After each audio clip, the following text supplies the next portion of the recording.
Imagine living your whole life thinking you're straight, only to have your world turned upside down by a neighbor who asks to borrow sugar. Lissa thought she had her quiet life figured out, until Melina moved into apartment 502. What started as innocent favors became something that would change everything she believed about herself. Before we dive in, make sure to subscribe to the channel, hit that notification bell, and let me know in the comments what state you're watching from. The moving truck pulled away, leaving boxes scattered in the hallway. That's when I first saw her. I was coming back from my evening jog, earbuds in, completely in my own world, when this woman appeared in front of apartment 502, curly brown hair falling over her shoulders, paint-stained jeans, and the kind of smile that made you forget what you were thinking about. "Oh my God. Perfect timing," she said, waving at me like we'd been friends for years. I pulled out my earbuds, confused. "Sorry, I'm Melina, your new neighbor." She gestured toward the chaos of boxes. "And I have a tiny favor to ask. There's this light bulb in my bathroom that's completely burned out, and I literally cannot reach it." I'm like, "What? 5'3" on a good day?" I looked at her, then at my apartment door just a few feet away. Safety, quiet. My evening routine of leftover Chinese food and Netflix. "I mean, I could try standing on a chair," she continued. "But honestly, I'm clumsy as hell, and my insurance probably doesn't cover death by light bulb replacement." Despite myself, I laughed. That would be a pretty embarrassing way to go, right? "So, would you mind? It'll take like 2 seconds, I promise." There was something about the way she asked, not demanding, not entitled, just hopeful, like she genuinely believed I was the kind of person who helped people. "Sure," I heard myself say. "Let me just put my stuff down. You're a lifesaver. I'm Melina, by the way. Did I mention that already? I'm nervous talking. New place, you know." "Lissa," I said, unlocking my door. "Give me 1 second." I dropped my keys and water bottle inside, grabbed a step stool from my kitchen, and followed her into 502. Her apartment was chaos, boxes everywhere, furniture covered in sheets, but somehow it felt alive. Warm, the complete opposite of my carefully organized space next door. "Bathrooms this way," she said, leading me down the hallway. I swear I'm not usually this helpless. I can change my own oil, assemble IKEA furniture without crying, the whole independent woman thing. But height, that's where I draw the line. The bathroom was small, and when I stepped up on the stool to reach the light fixture, I could feel her standing right behind me, close enough that I caught a hint of her perfume, something floral and warm. "Almost got it," I said, unscrewing the old bulb. "You're like really tall," she said. "I'm jealous. Do you play basketball?" Everyone always asks me if I play basketball, which is hilarious because I'm basically a hobbit. I handed her the burned-out bulb and screwed in the new one. "I'm 5'8". "That's not really tall. It is when you're me." She flipped the switch and the bathroom lit up. "Perfect. You're officially my hero." I stepped down from the stool and suddenly we were standing very close in the small bathroom. She was looking up at me with these warm brown eyes. And for a second, something weird happened in my chest, like a flutter. "Thank you," she said softly. "Really? I know it was just a light bulb, but it means a lot. Moving to a new place is scary, you know. It's nice to know there are good people around." I cleared my throat and stepped back. "No problem. Welcome to the building. Can I make you coffee sometime as a thank you?" The flutter happened again, stronger this time. "Oh, you don't have to. I want to," she said quickly. "I make really good coffee, like embarrassingly good. It's probably my only domestic skill." I should have said no. Should have made some excuse about being busy, about keeping to myself, about not really being the neighborly type. But something about her smile made the word sure come out instead. "Great. Tomorrow morning, I'm an early riser. Like annoyingly early. I usually leave for work around 8. Perfect. 7:30? I nodded, already wondering what I'd gotten myself into. Back in my apartment, I tried to focus on my usual routine. Shower, leftover pad thai, an episode of some crime show I'd been binge-watching, but I kept thinking about brown eyes and the way she'd stood so close in that bathroom. It was just neighborly, I told myself, just being friendly. But when I went to bed that night, I found myself wondering what kind of coffee she made and whether she'd still be wearing those paint-stained jeans. I stared at the ceiling, listening to the sounds of her moving around next door, unpacking, settling in, making herself at home. Something told me my quiet life was about to get a lot more complicated. And the weirdest part, I wasn't entirely sure I minded. The knock came at exactly 7:30, I'd been awake since 6, which was weird because I usually hit snooze 3 times. But I'd found myself getting ready earlier than usual, changing my shirt twice, and actually putting on mascara for the first time in weeks. "Morning, neighbor." Melina's voice was way too cheerful for this hour. She was holding 2 steaming mugs and wearing an oversized sweater that somehow made her look even smaller. I come bearing caffeine. The coffee was incredible, rich and smooth with just a hint of cinnamon. "This is amazing," I said, taking another sip. "Where did you learn to make coffee like this?" "My ex was a total coffee snob," she said, settling onto my couch like she belonged there. "Taught me everything about beans and brewing and all that. Probably the only good thing that came out of that relationship. Ex." She'd mentioned an ex. I filed that information away without really knowing why. "So, what do you do?" she asked. "For work, I mean, you seem like, I don't know, something creative. Graphic design, mostly freelance stuff, logos, websites, that kind of thing? No way, that's so cool." "I'm in marketing, which is basically the evil corporate cousin of what you do." She grinned. "We're the ones who tell you to make the logo bigger and add more sparkles." I laughed despite myself. "You're one of those clients. Guilty as charged, but I promise I'm one of the good ones. I actually listen when designers tell me why my ideas are terrible." We talked until I realized it was almost 8:15. I was going to be late for a client call. "I have to go." "Go." She jumped up, grabbing both mugs. "Thanks for letting me crash your morning. Same time tomorrow." I should have said no. Should have explained that I wasn't really a morning person, that I liked my routine, that I didn't usually do the whole neighborly coffee thing. "Sure," I said instead. And that's how it started. Every morning, 7:30 sharp, coffee and conversation that somehow made getting up early feel less like torture. She told me about her job at a boutique marketing firm downtown, her obsession with true crime podcasts, her complete inability to keep plants alive. I found myself looking forward to those 30 minutes more than I wanted to admit. But it wasn't just the coffee. 3 days later, she knocked on my door at 9 p.m. She said, looking genuinely embarrassed, "But my internet is down, and I have this presentation due tomorrow morning. Could I maybe use your Wi-Fi for like an hour? I'll be super quiet. I promise." She wasn't quiet. She sat up at my kitchen table with her laptop and a stack of papers, muttering to herself as she worked, occasionally asking my opinion on color schemes or font choices. "What do you think?" she asked, turning her laptop toward me. "Too much purple?" I leaned over to look at the screen, and she shifted closer so I could see better. Her shoulder brushed against mine, and that flutter happened again. "Music, stronger this time. It's good," I managed. "Maybe try the navy instead of the purple." "You're brilliant," she said, her face lighting up. "See? This is why I need a designer friend." "Friend?" "Right." The internet favor turned into a weekly thing. Always some excuse. Her printer was broken. She needed a second opinion on a campaign. Her laptop was acting weird. I started to suspect her technology was more unreliable than anyone's had a right to be. But I didn't mind. I liked having her in my space, like the way she made my sterile apartment feel more alive. She'd curl up on my couch with her laptop, feet tucked under her, completely focused. Sometimes she'd hum while she worked, these little unconscious melodies that made me smile. "You know," she said one evening, looking up from her computer, "you have really good taste. Like, really good. Have you ever thought about doing interior design?" "Not really my thing." "Are you kidding? Look at this place." She gestured around my living room. "It's like something out of a magazine. All clean lines and perfect colors, very sophisticated. It's just organized. It's beautiful," she said, and something in her voice made me look at her. She was staring at me instead of the apartment, and for a second the air felt different, charged. Then her phone buzzed and the moment broke. "Shit, that's my boss," she said, grabbing her phone. I should probably, of course, take it. But after she left that night, I found myself looking around my apartment differently, seeing it through her eyes, wondering if she really thought it was beautiful, or if she was just being nice. The favors kept coming. Could I help her move her couch? Did I have a screwdriver she could borrow? Would I mind taking a package for her since she'd be at work?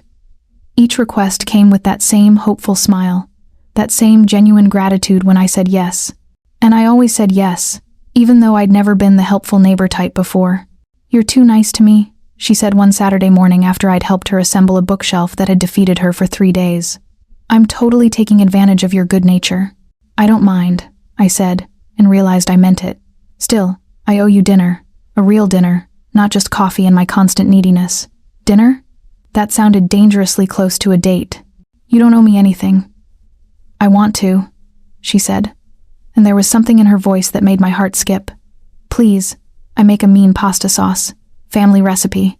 I should have said no. Should have made some excuse about being busy, about not wanting to impose, about keeping things neighborly. "Okay," I heard myself say. Her smile could have powered the entire building. "Friday night, 7, I nodded, already wondering what I was getting myself into. As I walked back to my apartment, I caught myself thinking about what I'd wear, about whether I should bring wine, about the way she'd looked at me when she said she wanted to cook for me. This was just dinner between neighbors, I told myself. Just a thank you for all the favors. But deep down, I knew it was something more. And the scary part? I wasn't sure I wanted to stop it. Friday couldn't come fast enough, and that terrified me. I changed clothes 3 times before settling on dark jeans and a soft blue sweater that my sister had bought me for Christmas. "It brings out your eyes," she'd said. I'd never worn it. At exactly 7, I knocked on Melina's door with a bottle of wine and sweaty palms. "Perfect timing," she said, opening the door. She was wearing a black dress that hugged her curves and made my mouth go dry. I was just plating everything. Her apartment had transformed since moving day. Warm lighting, candles on the dining table, soft music playing in the background. It looked like, well, like a date. "This smells incredible," I said, following her to the kitchen. "Family recipe," she said, stirring something that looked like heaven. "My grandmother would roll over in her grave if she knew I was using store-bought pasta, but we can't all be perfect." She handed me a glass of wine and our fingers brushed as I took it. The contact sent electricity up my arm.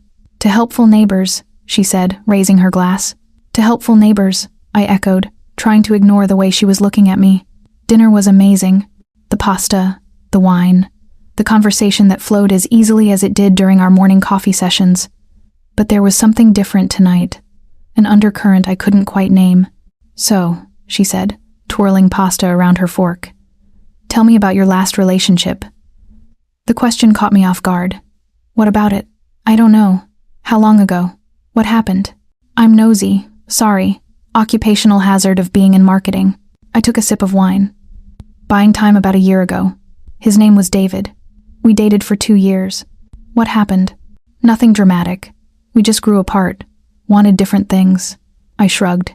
He wanted to get married, have kids, the whole suburban dream. I wasn't ready. "And now what? Are you ready now?" There was something in her voice, something that made me look up from my plate. She was watching me intently, like my answer really mattered. "I don't know," I said honestly. "I'm not really looking for anything serious right now." Something flickered across her face. Disappointment, but it was gone so quickly. I might have imagined it. "What about you?" I asked. "You mentioned an ex earlier."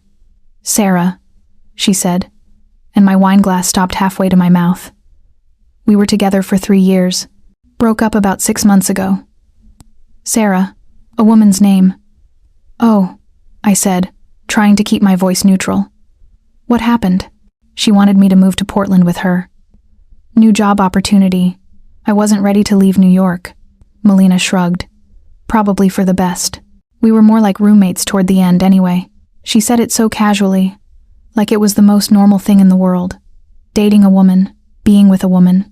My brain was spinning, trying to process this information and what it might mean. "Are you okay?" Melina asked. "You look a little pale." "Fine," I said quickly. "Just the wine, maybe." But I wasn't fine. I was confused and flustered and trying very hard not to think about why this revelation was affecting me so much. After dinner, we moved to the couch with the rest of the wine.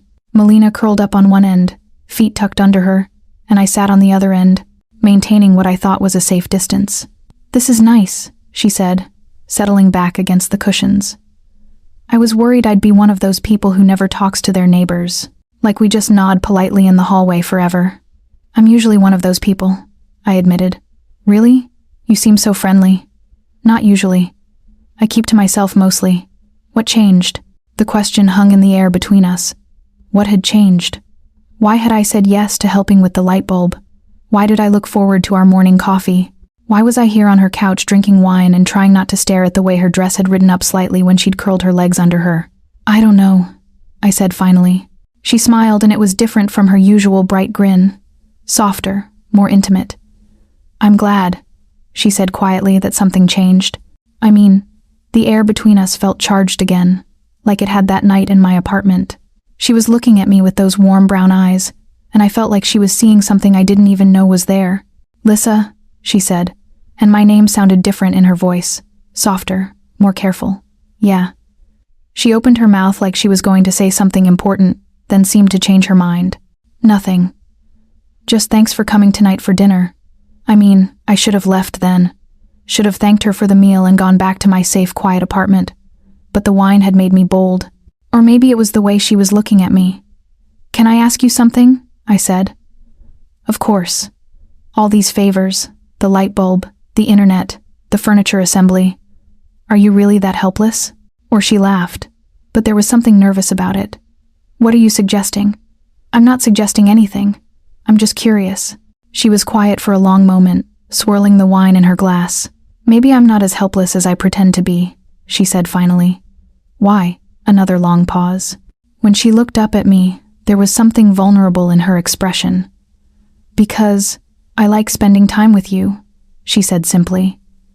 And I couldn't figure out any other way to make it happen. My heart did something complicated in my chest. A flutter, then a skip, then a full-on somersault. Melina, I know, she said quickly. I know you're not, you dated David, and you're probably not interested in someone like me, but I had to try someone like her, a woman. The room felt too small, suddenly, too warm. I stood up abruptly, nearly knocking over my wine glass. I should go, I said. Larissa, wait. Thank you for dinner. It was really nice. I was already moving toward the door, grabbing my jacket, trying to escape before I had to examine too closely what I was feeling. Did I say something wrong? She asked, following me. No, it's late, and I have work tomorrow. It was a lie, and we both knew it. It was barely 9. Okay, she said quietly. I'm sorry if I made you uncomfortable. You didn't, I said, but I was already opening the door. Thanks again for dinner. I practically ran to my apartment, fumbling with my keys, my hands shaking slightly. Inside, I leaned against the door and tried to catch my breath. Someone like me, she'd said. A woman. I'd never thought about women that way, had I?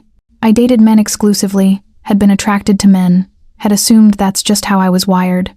But the way Melina had looked at me tonight, the way my heart had raced when she'd said my name, the way I'd noticed her dress, her smile, the way she moved. I poured myself a glass of water and tried to think rationally. So, what if she was attracted to me? That didn't mean anything. People could be attracted to people without it meaning anything significant. But as I got ready for bed, I couldn't stop thinking about brown eyes and soft smiles, and the way she'd said she liked spending time with me. And the scariest part, I liked spending time with her too. More than I should, more than was safe, more than I knew what to do with. The next few days were awkward as hell. I'd see Melina in the hallway, and we'd exchange polite smiles and small talk about the weather. No more morning coffee, no more evening favors, just careful neighborly distance. I told myself this was better, safer, less complicated. But I missed her, missed our conversations, missed the way she made my apartment feel less empty, missed the sound of her humming while she worked. I was an idiot. Wednesday evening, I was coming back from the grocery store when I ran into her at the mailboxes. Hey, she said, not quite meeting my eyes. Hey. We stood there in uncomfortable silence, both pretending to be very interested in our mail. Larissa, she said finally. About Friday night. It's fine, I said quickly. Really, no big deal. I didn't mean to make things weird between us. You didn't. Things aren't weird. But they were weird. Everything was weird. Good, she said. But she didn't sound convinced because I was thinking maybe we could have dinner again sometime. As friends, just friends. The emphasis on friends should have been reassuring. Instead, it made something in my chest ache. Sure, I said. That sounds nice. Great. How about tonight? I have leftover Chinese food that's way too much for one person. I should have said no. Should have made some excuse about being busy or tired or not hungry. Okay, I said instead. An hour later, I was back on her couch eating late and trying to pretend everything was normal. So, she said, twirling noodles around her chopsticks. Tell me about your work. What's the most ridiculous client request you've ever gotten? Safe territory. I relaxed slightly. A guy wanted me to design a logo for his dog walking business, I said. But he wanted it to look more professional and less dog-like. How do you make a dog walking logo less dog-like? Exactly. I spent 3 weeks trying to design something that said professional pet care without actually showing any pets. She laughed, and it was the first genuine laugh I'd heard from her since Friday night. Did you figure it out? Eventually. Lots of leashes and paw prints, very minimalist. He hated it. Of course he did. We fell into our old rhythm, talking and laughing like nothing had changed. But I was hyper-aware of every little thing. The way she tucked her hair behind her ear when she was thinking. The way she gestured with her chopsticks when she got excited about something. The way she looked at me when she thought I wasn't paying attention. Can I ask you something? She said during a lull in conversation. Sure. Have you ever, before David, did you ever date anyone else? A few guys in college? Nothing serious, just guys. The question hung in the air between us. I knew what she was really asking. Yeah, I said carefully. Just guys, she nodded, looking down at her food.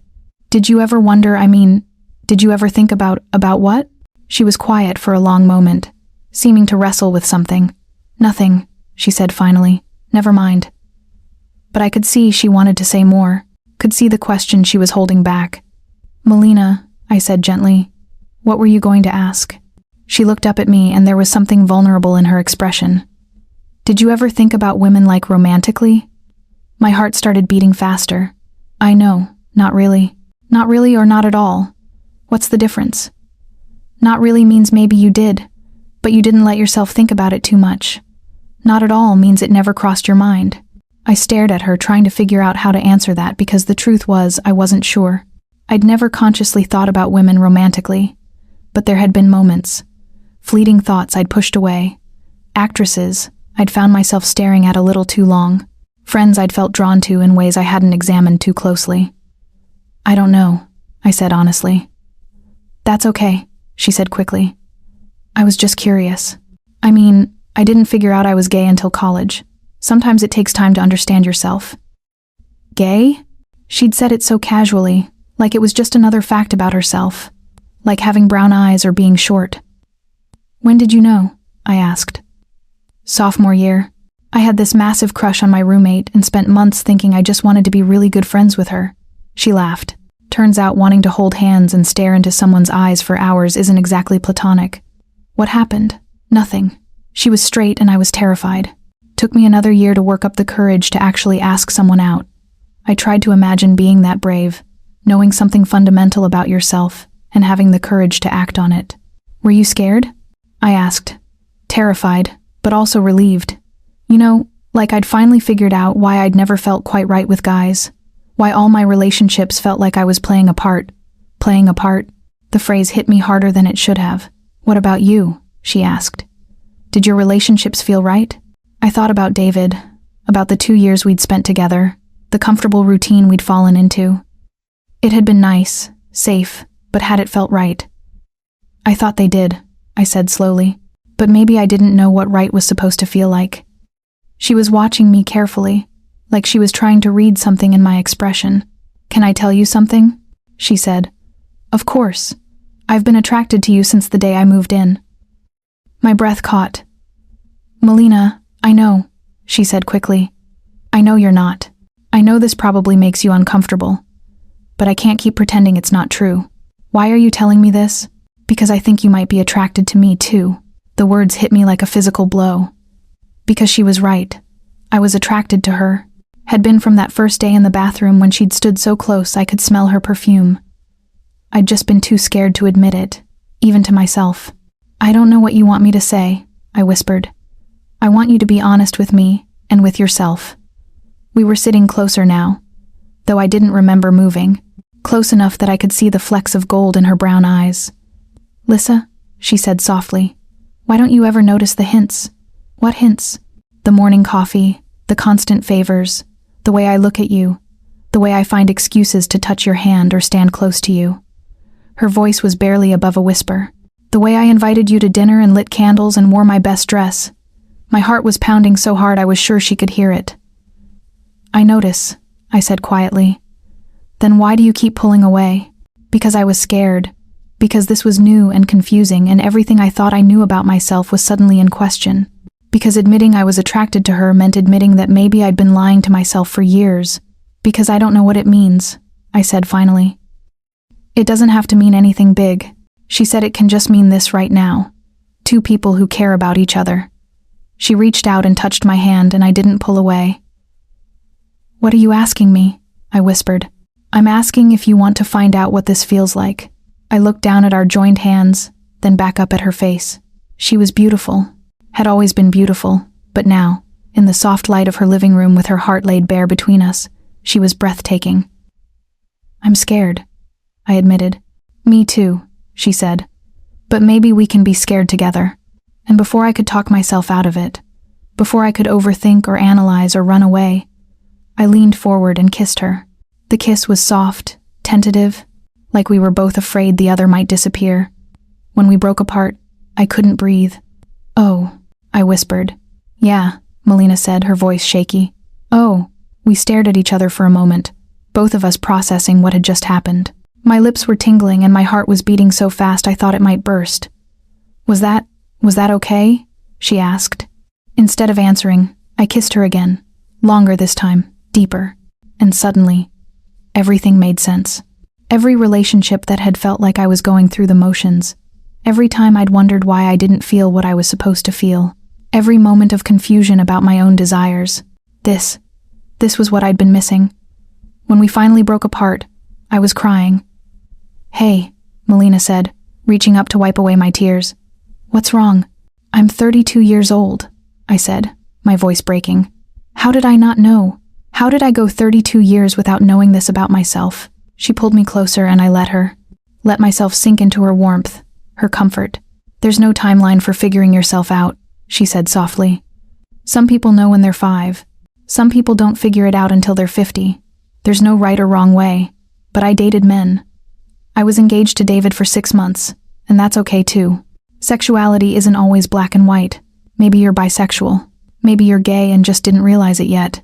Maybe you're something else entirely. It doesn't matter what label you use or if you use one at all. I pulled back to look at her. How are you so calm about this? I'm having a complete identity crisis and you're just zen. She laughed, but it was gentle. Trust me, I'm not zen. I'm terrified. I've been falling for you for weeks, and I had no idea if you'd ever feel the same way. I was starting to think I'd imagined all the moments between us. You didn't imagine them. Good, because that would have been really embarrassing. I laughed despite myself, and some of the tension in my chest eased. Can I ask you something? I said. Anything. That first day with the light bulb, did you really need help, or? She grinned sheepishly. I needed help. But I also could have asked literally anyone else in the building or bought a stepladder or called maintenance. So why me? Because you looked interesting and kind, and she paused, looking embarrassed and really beautiful. I saw you jogging that morning and thought I need to meet her, so you broke your light bulb. I didn't break it. It was actually burned out. I just may have waited until I saw you coming home to ask for help. I shook my head amazed. All this time I thought you were just really unlucky with household maintenance. I'm actually pretty handy. Sarah used to joke that I was more butch than she was. The mention of her ex made something twist in my stomach. Jealousy. That was new. Tell me about her, I said. Sarah, why? I want to understand what it was like being with a woman. Melina was quiet for a moment, seeming to choose her words carefully. It was easy, she said finally. Natural. Like I'd been trying to fit into clothes that were the wrong size my whole life. And suddenly I found something that fit perfectly. Did you love her? I thought I did. But looking back, I think I loved the idea of her. The idea of being in a relationship that felt right. But we weren't right for each other. We wanted different things. What do you want? Honestly, I want someone who sees me, really sees me. Someone who laughs at my terrible jokes and doesn't mind that I'm a little too intense about everything. Someone who makes me want to be better without making me feel like I need to change. She paused, looking directly at me. Someone like you. My heart did that fluttering thing again, but stronger. Melina, I know this is a lot, she said quickly. I know you're processing a lot right now, and I don't want to pressure you. We can take this as slow as you need, or we can pretend it never happened if that's what you want. Is that what you want? God, no. But I want you to be comfortable. I want you to be sure. I thought about that. Was I sure about any of this? No. I wasn't sure about anything, but I was sure about how I felt when she looked at me. Sure about how right it had felt to kiss her. Sure about how much I'd missed her these past few days. I'm not sure about anything, I said honestly. But I'm sure about this, about wanting to try. Her smile was radiant. Yeah, but I need you to be patient with me. This is all new and I'm probably going to freak out a few more times. I can do patient, and I need to take things slow. How slow? I don't know yet. Slow enough that I can figure out what I'm feeling without panicking.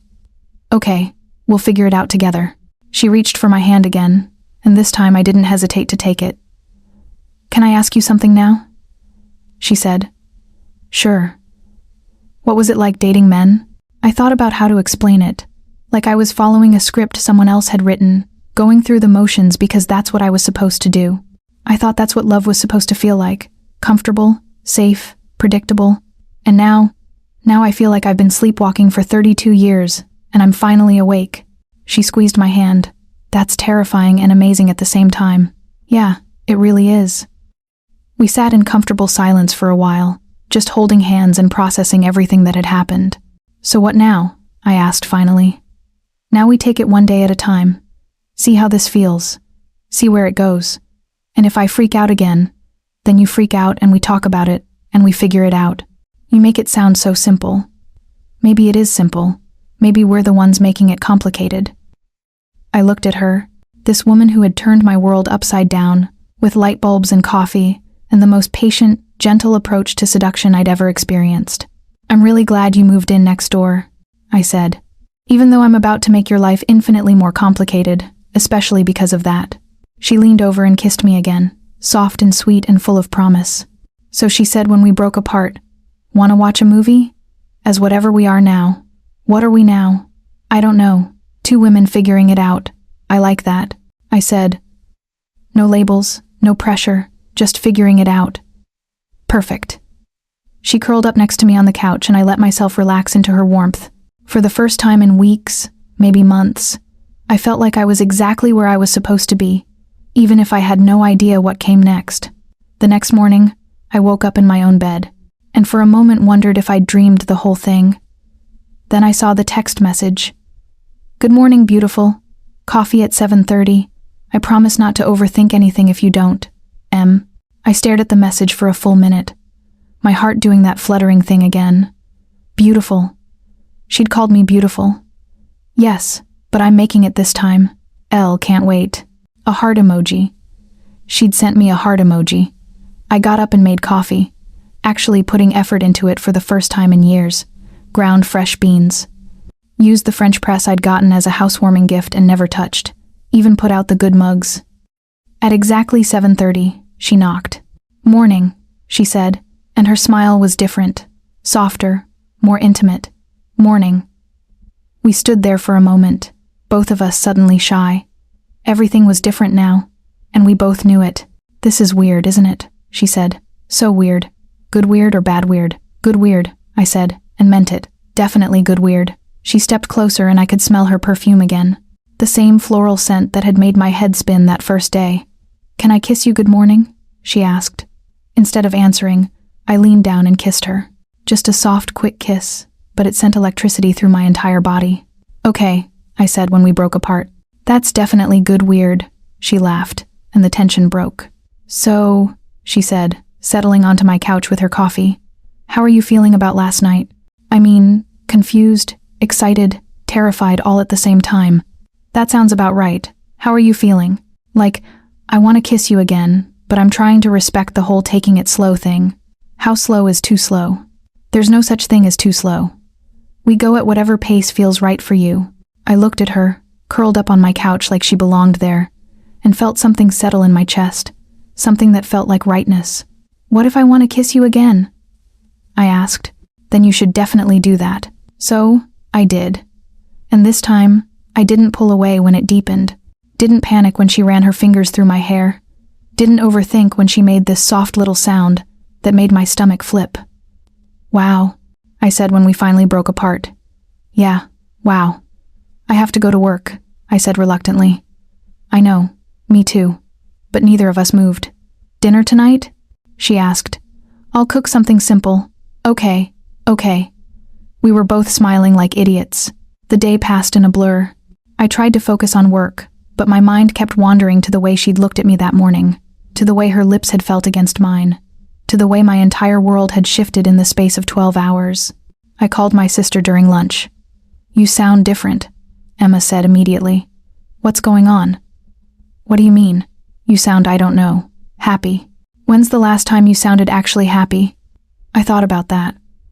When was the last time I'd felt genuinely happy? "I met someone," I said finally.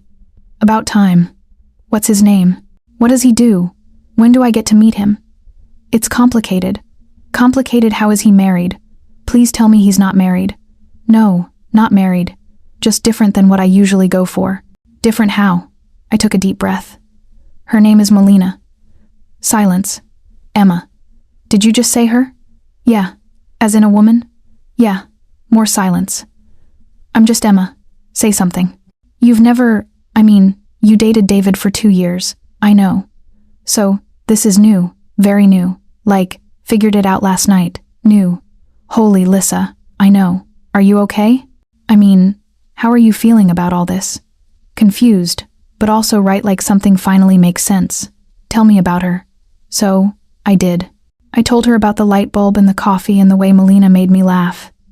About how patient she'd been, how gentle, about how kissing her had felt like coming home. "She sounds amazing," Emma said when I finished. "She is. And you're happy?" "I think I am scared but happy. Then I'm happy for you, and I can't wait to meet her." "Really? Really? You deserve to be happy, Lissa. And if this woman makes you happy, then I love her already." I hung up, feeling lighter, like I'd taken another step toward accepting this new version of myself. That evening, I knocked on Melina's door with a bottle of wine, and significantly less anxiety than the last time. "Hey," she said, opening the door. She was wearing jeans and a soft green sweater, and she looked beautiful. "Hey, yourself." She stepped aside to let me in, and as I passed her, she caught my hand. "I missed you today," she said. "You saw me this morning." "I know. I still missed you." I turned to face her and suddenly we were standing very close in her entryway. "I missed you too," I admitted. "Good," she said, and kissed me. This kiss was different from the others, more confident, more certain, and when she pulled back, I was breathless. "Dinner's almost ready," she said, but she didn't move away. "Good," I said, but I wasn't thinking about food. We should probably. But instead of moving toward the kitchen, I kissed her again. And this time, I let myself really feel it. The softness of her lips, the way she tasted like mint and possibility, the way her hands felt when she cupped my face. "Larissa," she whispered against my lips. "Yeah, the food's going to burn." "Let it burn." She laughed, but pulled back anyway. "Come on, I actually put effort into this meal." Dinner was perfect. Simple pasta with fresh vegetables, good wine, easy conversation. But there was an undercurrent of electricity between us, awareness that everything had changed. "Can I ask you something?" I said as we were cleaning up always. "What happens now? What do we tell people? What are we?" She dried her hands on a dish towel and turned to face me. "We're whatever we want to be, and we tell people whatever we're comfortable telling them. There's no rule book for this. I've never been in a relationship without a rule book. Maybe that's a good thing. Maybe we get to write our own rules." I liked the sound of that. Writing our own rules. Figuring it out as we went. "What would our rules be?" I asked. "Honesty, communication, patience," and she stepped closer. "Lots of kissing." I like that rule. "Good, because I plan to enforce it strictly." She kissed me again and I melted into this new version of myself that I was still getting to know. "Stay," she whispered, when we broke apart. "Just to sleep. Nothing else. Just stay." I should have said no. Should have gone back to my own apartment, my own bed, my own safe space to process everything that was happening. "Okay," I said instead. And for the first time in my life, I fell asleep in a woman's arms. It felt like coming home. 6 months later, I was sitting in Melina's kitchen. Our kitchen, really, since I'd basically moved in without officially moving in, watching her make coffee and marveling at how normal this had become. Normal, but never ordinary. "You're staring," she said without turning around. "I'm admiring. There's a difference. Staring is creepy. Admiring is romantic." She turned around with 2 mugs, grinning. "In that case, admire away." I accepted my coffee and pulled her down onto my lap. Even after all this time, touching her still sent little sparks through my system. "I have something to ask you," she said, settling against me. "Another favor? The most important one yet?" I raised an eyebrow. "More important than assembling your bookshelf. Much more important. More important than fixing your mysteriously broken printer." "Hey, that printer was legitimately broken eventually." "Eventually?" "After I may have accidentally spilled coffee on it." I laughed. "You're terrible, but you love me anyway." "I do," I said, and the words still gave me a little thrill. "I really do." It had taken me 3 months to say it the first time. 3 months of Melina being patient while I figured out the difference between loving someone and being in love with someone. 3 months of her showing me every day what it felt like to be truly seen, truly known, truly cherished. When I'd finally said it, she'd cried. Happy tears, she'd assured me, but tears nonetheless. "I love you too," she'd said. "I've been waiting so long to hear you say that." "How long?" "Since the light bulb." Now, 6 months later, I couldn't imagine my life without her. Couldn't imagine waking up anywhere but in her arms. Couldn't imagine coming home to an empty apartment. Couldn't imagine a future that didn't include her laugh and her terrible jokes and her way of making everything feel like an adventure. "So, what's this favor?" I asked. She took a deep breath, suddenly nervous. "I want you to stop running away from your own happiness." "What do you mean?" She sat down her coffee and turned to face me fully. You still keep one foot out the door. You still have your own apartment that you never sleep in. You still introduce me as your friend to people you don't know well. You still act like this is temporary." My chest tightened. "Melina, I'm not saying you have to change everything overnight. I'm not asking you to come out to the world or move in officially or anything like that. I'm just asking you to stop being afraid of being happy. I'm not afraid of being happy. Aren't you?" I wanted to deny it, but she was right. Even after all this time, part of me was still waiting for the other shoe to drop, still convinced that this was too good to be true, that I didn't deserve this kind of love, that somehow I was going to mess it up. "What if I hurt you?" I asked quietly. "What if you don't? What if I'm not good at this? At being with a woman? At being in love? At any of it? What if you're better at it than you think? What if people judge us? Judge me? What if they don't? And what if it doesn't matter anyway?" I looked at her. This woman who had turned my world upside down in the best possible way, and felt something shift in my chest. The fear was still there, but it was smaller now, quieter. "You make it sound so simple," I said. "Maybe it is simple. Maybe love is supposed to be simple, and we're the ones who make it complicated. Is that what this is? Love? What do you think?" I thought about the way she made me laugh every single day, the way she held me when I had nightmares about my past relationships, about all the time I'd wasted trying to be someone I wasn't, the way she celebrated every small step I took toward accepting myself, the way she never pushed, never demanded, never made me feel like I wasn't enough exactly as I was. "Yeah," I said, "this is love. Then stop running from it." "What are you asking me to do?" "I'm asking you to move in officially. I'm asking you to let me introduce you as my girlfriend to anyone who listen. I'm asking you to stop keeping your old life as a backup plan." She paused. "I'm asking you to choose this. Choose us. Choose yourself." My heart was pounding. That's a big favor. The biggest. What if I'm not ready? Then we wait until you are. "But Lissa, I think you've been ready for months. I think you're just scared to admit it." She was right. I had been ready. Had been ready since that first night I'd slept in her arms and woken up feeling more like myself than I ever had before. "Okay," I said. Okay. I'll move in officially. I'll give up my apartment and put my name on the lease and stop pretending this is temporary." Her smile was radiant. "Really? Really? But I have a favor to ask you too. Anything. Help me tell my parents." She blinked. "You want to come out to your parents? I want to introduce them to my girlfriend. Are you sure?" "No, but I want to do it anyway." She kissed me then, soft and sweet and full of promise. "I love you," she said, against my lips. "I love you too, even though I've been manipulating you with fake favors for months, especially because of that." We sat there for a long moment, letting the laughter fade into a sweet, comfortable silence, enjoying the warmth of the kitchen and simply being together. "So," she said eventually, "when do you want to call your parents?" "How about never? How about this weekend?" I groaned. "You're not going to let me chicken out, are you?" "Absolutely not. I've waited too long to meet the people who raised the woman I'm in love with. What if they don't understand? Then we'll help them understand. And if they can't? Well, that's their loss." "You make it sound so easy." "It's not easy, but it's worth it. You're worth it." I looked around the apartment that had become home at the woman who had become my everything, and felt something I'd never experienced before. Complete certainty. "Okay," I said this weekend, "but you're making the coffee that morning. Deal. And you're holding my hand when I make the call. Wouldn't dream of letting go, and if it goes badly, it won't go badly. But if it does, we'll figure it out together. Together. Together." I kissed her again, and this time it tasted like forever. 3 days later, I was sitting on our couch, with Melina's hand in mine and my phone on speaker. "Mom, Dad," I said, my voice only slightly shaky. "I have someone I want you to meet." "Oh, honey, that's wonderful," my mother said. "What's his name?" "Her name," I corrected gently, "is Melina." Silence. "Her," my father said finally. "Yes, Dad. Her.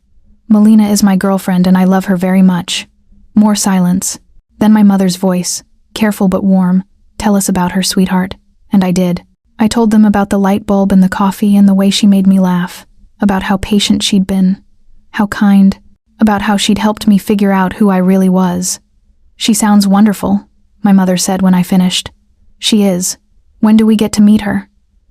I looked at Melina, who was smiling through tears. "How about next weekend?" I said.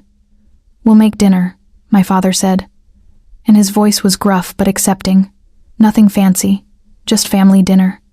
Family dinner with my girlfriend who was going to meet my parents." "That sounds perfect," I said. After we hung up, Melina and I sat in stunned silence. "That went well," she said finally. "Better than well. That went amazingly. Your parents sound lovely." "They are. They're going to love you." "You think?" "I know. Because I love you and they trust my judgment. Even though your judgment led you to date for 2 years. Hey, my judgment also led me to say yes when you asked for help with that light bulb. True. Best decision you ever made." "Second best," I corrected. "What was the first?" "Deciding to stop running away from my own happiness." She kissed me then, and I tasted salt from her tears. "Thank you," she whispered. "For what?" "For choosing this. For choosing us. For choosing yourself. Thank you for being patient enough to let me figure it out. Thank you for being brave enough to try." We held each other as the sun set outside our windows, and I marveled at how much my life had changed. A year ago, I'd been living alone, dating men I didn't really love, going through the motions of a life that never quite fit. Now, I was here in the arms of a woman who saw me completely and loved me anyway. A woman who had taught me that love wasn't supposed to feel like work, that happiness wasn't something to be afraid of, that being true to yourself was the greatest gift you could give to the people who loved you. "So," I said, pulling back to look at her. "Any other favors you need help with?" "Just one." "What's that?" "Stay with me forever." I pretended to consider it. "That's a pretty big favor. The biggest." "What's in it for me?" "A lifetime of morning coffee, terrible jokes, and all the love you can handle. And throw in help with assembling furniture, and you've got a deal." "Deal." We shook on it, then dissolved into laughter. Outside, the city hummed with life. Inside, we were home. And for the first time in my life, I wasn't afraid of forever. I was finally ready for it. If this story touched your heart, don't forget to subscribe for more emotional journeys like this one. Share it with someone who needs to hear that it's never too late to discover who you really are. And let me know in the comments what's the bravest thing you've ever done for love. Your story might inspire someone else to take that leap. Remember, love comes in all forms, and the most important relationship you'll ever have is the one with yourself. Sometimes the best favors we can do are the ones that help us become who we're meant to.